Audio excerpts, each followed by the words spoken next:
Nakabenta ako ngayong araw kaya ito nakabili na naman ako ng diaper. Sinisecure ko na nga kasi kapag nakakabenta ako. Hi guys, ako si Bok, lumaking mahirap pero mataas ang pangarap. So ngayong araw ay nagsimula na nga pala yung pagpapa-order ko ng 55 pesos na pizza, may kasama na ring spaghetti.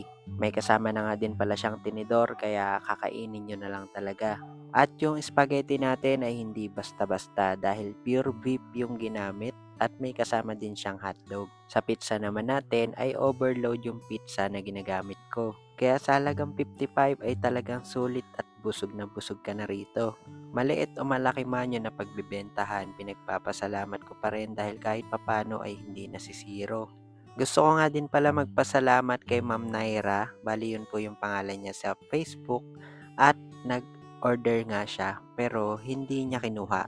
Kumbaga nagbigay siya ng pambayad, halaga nung apat na 55 pesos. Tapos ang sabi niya sa akin ay puwede daw na kami na lang yung kumain. Kaya ang ginawa ko ay itinabi ko muna para sa pambili ulit ng diaper.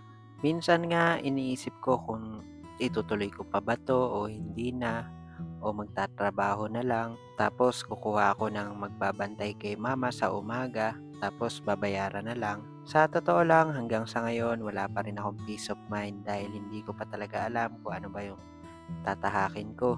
Pero sa ngayon ay nagtitiwala ako sa plano ni Lord kaya pinagpapatuloy ko pa rin itong mga ginagawa ko. Pero may mga times talaga na napapaisip ako kung dapat ko pa bang ipagpatuloy dahil sobrang tumal talaga, yung tipong ang baba na ng presyo ko pero iilan pa lang din yung bumibili. Kaya minsan parang nasasabi ko sa sarili ko na hindi yata talaga para sa akin ang pagnenegosyo. Although nandun nga may confidence naman ako sa mga bawat ginagawa ko, may tiwala naman ako sa sarili ko, pero hindi talaga nawawala ang minsang nag-iisip ako. Alam nyo, minsan sa sobrang dami nating iniisip, hindi na natin talaga malaman kung ano ba yung ipa-priority natin. Pero pasalamat pa rin tayo kasi kahit papano nakakakain tayo ng 3 beses sa isang araw. Alam ko meron pang iba na mas mabigat yung pinagdadaanan. Meron dyan yung mga walang kamay, walang paa, pero patuloy na lumalaban. Kaya ako, yung inspirasyon ko ay yung goal ko sa buhay, kung ano yung gusto kong marating. Dahil hindi habang buhay bata tayo, hindi habang buhay malakas tayo. Kaya kailangan natin gumawa ng paraan para mabago yung takbo ng buhay natin. Isa na lang ang pinangahawakan ko ngayon. Go with the flow na lang. Kung ano yung nandyan, sige lang.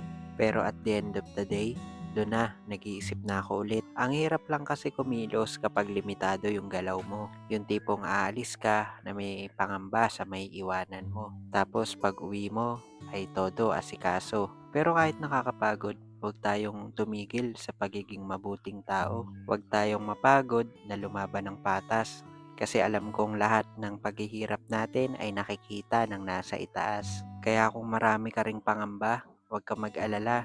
Sabay-sabay na lang tayong maniwala at magtiwala sa bawat plano niya. Dahil hindi habang buhay, puro hirap ang ating matatamasa. O paano guys, hanggang dito na lang. Maraming salamat po sa inyo.